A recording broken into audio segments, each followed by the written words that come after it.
Hey guys, how you guys been doing? Welcome back to our newest Pokemon X and Y Wi-Fi Battle. Today, ladies and gentlemen, we're gonna have ourselves a match against Nick. Now, this match in particular, there were a couple of hacks that happened that you don't see happen often.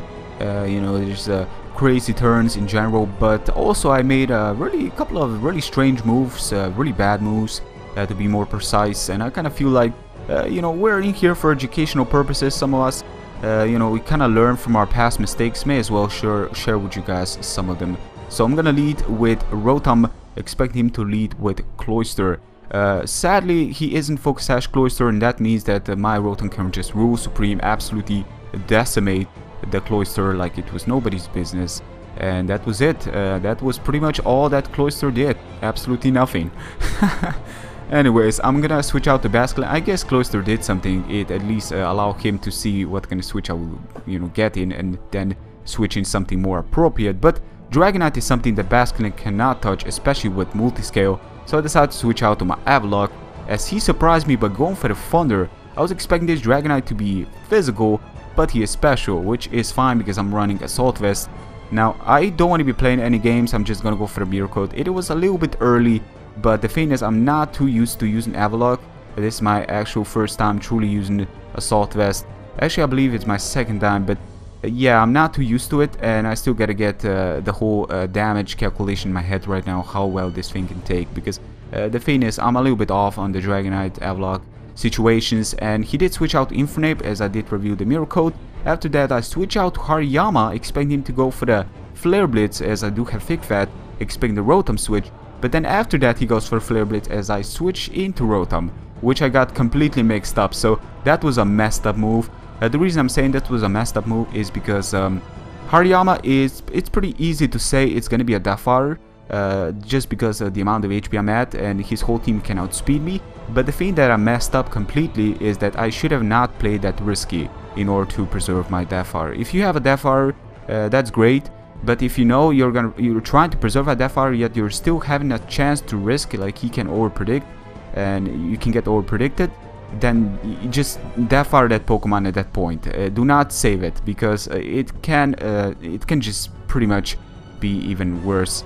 And that's exactly what happened in my case. I lost one of my Pokemon just because I was trying to preserve the other, and that's pretty much what happened. So now I'm seeing him going for the Thunder. I'm expecting him to keep on going for the Thunder. So I switch out to my Pyro, but he surprised me by just going for the Draco Meteor. Also, I was switching out to Pyro on the off chance he does decide to switch out to his Scizor. That was also on my kind of thinking plan, but that was not the case, as he also crits me. I believe the crit mattered because see how well I took with Assault Vest Avalok. I'm thinking, I guess it may matter, it may not, but then again, Pyro does have some decent HP, and that's pretty much the reason why I'm saying it may have mattered. But then again, I could be mistaken.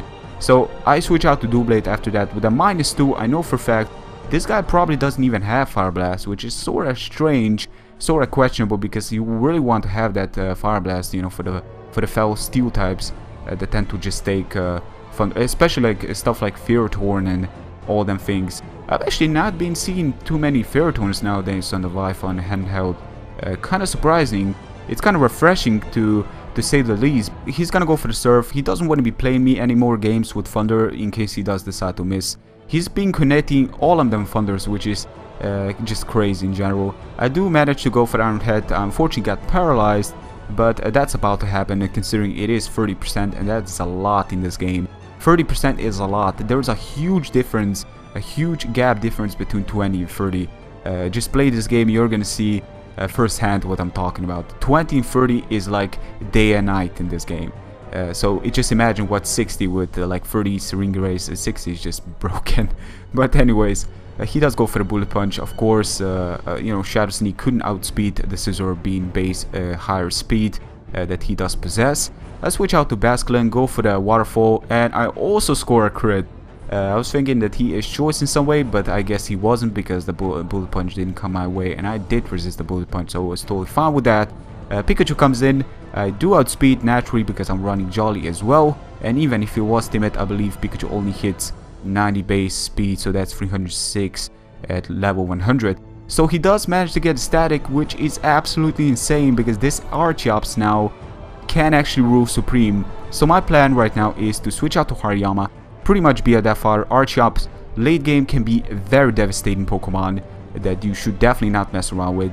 This Vein is a Pokemon you should always be careful, and depending on whether or not I get paralyzed may change the outcome of this match. Ladies and gentlemen, I luckily didn't get paralyzed. I managed to get that Bandit Jet off, and adaptability is gonna help me one-shot it.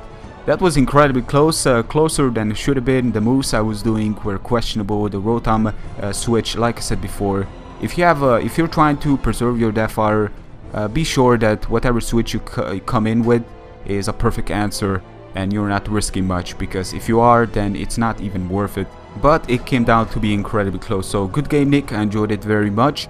Hope you guys have enjoyed it as well. Be sure to go check out my random Pokemon generator showdown video I did just recently. I got it started with my first team. I'm kind of doing my thing, and you know, go there, and with season 2 the new team should arrive and you guys will have the chance to lead me sets.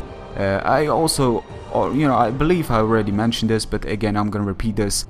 Showdown is something I really want to be doing more constantly now. I want to be more putting it on the main as my Wifi bells, so give it a chance. You know, you may be here for my Wifi bells on the handheld, but they're always going to be coming, and you know, this only brings you guys more content. So please do check it out and give it a chance. I would really appreciate it.